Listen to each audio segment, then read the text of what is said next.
Chapter 12. Causation. Every cause has its effect, every effect has its cause, everything happens according to law. Chance is but a name for law not recognized. There are many planes of causation, but nothing escapes the law. The Kybalion. The great sixth Hermetic Principle, the Principle of Cause and Effect, embodies the truth that law pervades the universe, that nothing happens by chance, that chance is merely a term indicating cause existing but not recognized or perceived, that phenomena is continuous, without break or exception. The Principle of Cause and Effect underlies all scientific thought, ancient and modern, and was enunciated by the Hermetic teachers in the earliest days.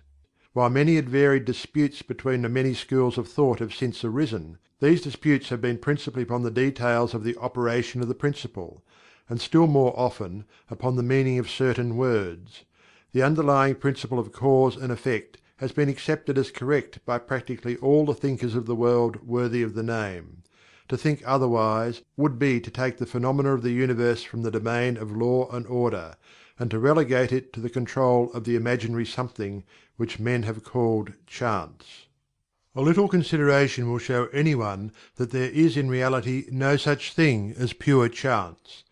Webster defines the word chance as follows: a supposed agent or mode of activity other than a force, law, or purpose; the operation or activity of such agent; the supposed effect of such an agent; a happening, fortuity, casualty, etc.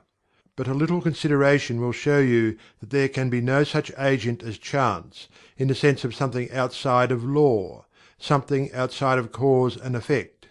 How could there be a something acting in the phenomenal universe independent of the laws, order, and continuity of the latter? Such a something would be entirely independent of the orderly trend of the universe, and therefore superior to it. We can imagine nothing outside of the All, being outside of the Law, and that only because the All is the Law in itself. There is no room in the universe for a something outside of and independent of Law. The existence of such a something would render all natural laws ineffective, and would plunge the universe into chaotic disorder and lawlessness. A careful examination will show that what we call chance is merely an expression relating to obscure causes, causes that we cannot perceive, causes that we do not understand. The word chance is derived from a word meaning "to fall," as in the falling of dice, the idea being that the fall of the dice, and many other happenings, are merely a happening unrelated to any cause, and this is the sense in which the term is generally employed. But when the matter is closely examined, it is seen that there is no chance whatsoever about the fall of the dice. Each time a die falls, and displays a certain number, it obeys a law as infallible as that which governs the revolution of the planets around the sun. Back of the fall of the dice are causes, or chains of causes, running back further than the mind can follow: the position of the die in the box; the amount of muscular energy expended in the throw; the condition of the table, etc., etc. All are causes, the effect of which may be seen. But back of these seen causes there are chains of unseen preceding causes, all of which had a bearing upon the number of the die which fell uppermost. If a die be cast a great number of times, it will be found that the numbers shown will be about equal, that is, there will be an equal number of one spot, two spot, etc., coming uppermost. Toss a penny in the air, and it may come down either heads or tails, but make a sufficient number of tosses, and the heads and tails will about even up. This is the operation of the law of average. But both the average and the single toss come under the law of cause and effect, and if we were able to examine into the preceding causes, it would be clearly seen that it was simply impossible for the die to fall other than it did, under the same circumstances and at the same time. Given the same causes, the same results will follow. There is always a cause and a because to every event. Nothing ever happens without a cause, or rather a chain of causes. Some confusion has arisen in the minds of persons considering this principle, from the fact that they were unable to explain how one thing could cause another thing, that is, be the creator of the second thing. As a matter of fact, no thing ever causes or creates another thing. Cause and effect deals merely with events. An event is that which comes, arrives, or happens as a result or consequent of some preceding event. No event creates another event, but is merely a preceding link in the great orderly chain of events flowing from the creative energy of the All. There is a continuity between all events precedent, consequent, and subsequent. There is a relation existing between everything that has gone before and everything that follows. A stone is dislodged from a mountainside and crashes through a roof of a cottage in the valley below. At first sight we regard this as a chance effect, but when we examine the matter we find a great chain of causes behind it. In the first place there was a rain which softened the earth supporting the stone, and which allowed it to fall. Then back of that was the influence of the sun, other rains, etc., which gradually disintegrated the piece of rock from a larger piece. Then there were causes which led to the formation of the mountain, and its upheaval by convulsions of nature, and so on ad infinitum. Then we might follow up the causes behind the rain, etc. Then we might consider the existence of the roof. In short, we would soon find ourselves involved in a mesh of cause and effect, from which we would soon strive to extricate ourselves. Just as a man has 2 parents, and 4 grandparents, and 8 great-grandparents, and 16 great-great-grandparents, and so on until when, say, 40 generations are calculated, the numbers of ancestors run into many millions. So it is with a number of causes behind even the most trifling event or phenomena, such as the passage of a tiny speck of soot before your eye.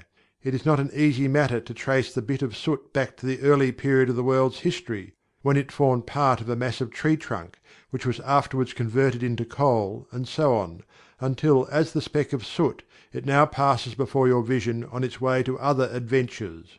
And a mighty chain of events, causes and effects brought it to its present condition, and the latter is but one of the chain of events which will go on to produce other events hundreds of years from now. One of the series of events arising from the tiny bit of soot was the writing of these lines, which caused the typesetter to perform certain work, the proofreader to do likewise, and which will arouse certain thoughts in your mind and that of others, which in turn will affect others, and so on, and on, and on, beyond the ability of man to think further, and all from the passage of a tiny bit of soot, all of which shows the relativity and association of things, and the further fact that there is no great, there is no small, in the mind that causeth all. Stop to think a moment.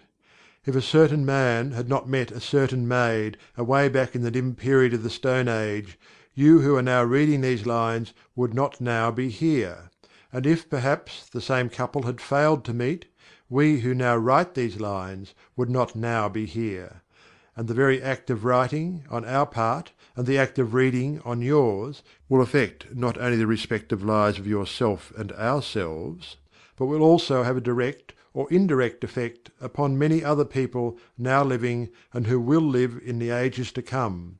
Every thought we think, every act we perform, has its direct and indirect results which fit into the great chain of cause and effect. We do not wish to enter into a consideration of free will or determinism in this work for various reasons. Among the many reasons is the principal one that neither side of the controversy is entirely right. In fact, both sides are partially right, according to the Hermetic teachings. The principle of polarity shows that both are but half-truths, the opposite poles of truth. The teachings are that a man may be both free and yet bound by necessity, depending upon the meaning of the terms, and the height of truth from which the matter is examined. The ancient writers express the matter thus: the further the creation is from the centre, the more it is bound; the nearer the centre it reaches, the nearer free is it. The majority of people are more or less the slaves of heredity, environment, etc., and manifest very little freedom. They are swayed by the opinions, customs, and thoughts of the outside world, and also by their emotions, feelings, moods, etc. They manifest no mastery worthy of the name. They indignantly repudiate this assertion, saying, "Why, I certainly am free to act and do as I please. I do just what I want to do." But they fail to explain whence arise the "want to" and the "as I please." What makes them want to do one thing in preference to another? What makes them please to do this, and not do that? Is there no "because" to their pleasing and wanting? The Master can change these pleases and wants into others at the opposite end of the mental pole. He is able to will, instead of to will because some feeling, mood, emotion, or environmental suggestion arouses a tendency or desire within him so to do.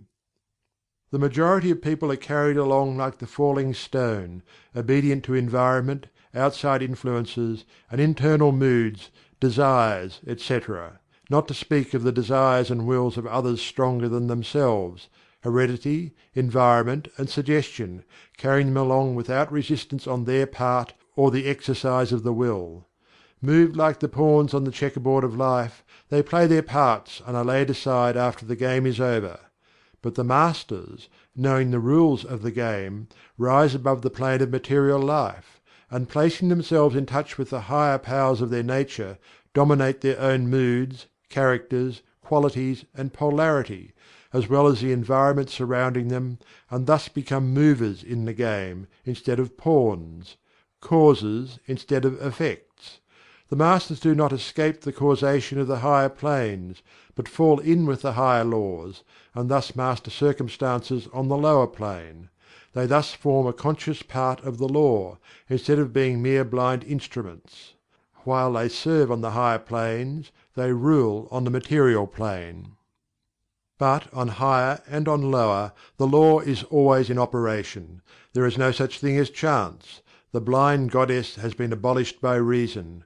We are able to see now, with eyes made clear by knowledge, that everything is governed by universal law, that the infinite number of laws are but manifestations of the one great law, the Law which is the All.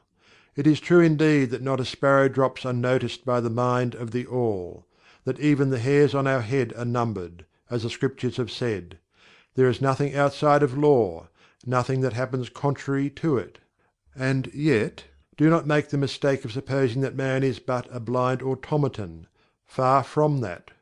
The Hermetic teachings are that man may use Law to overcome laws, and that the higher will always prevail against the lower, until at last he has reached the stage in which he seeks refuge in the Law itself, and laughs the phenomenal laws to scorn.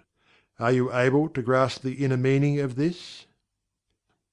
End of chapter 12 of the Kybalion by 3 Initiates.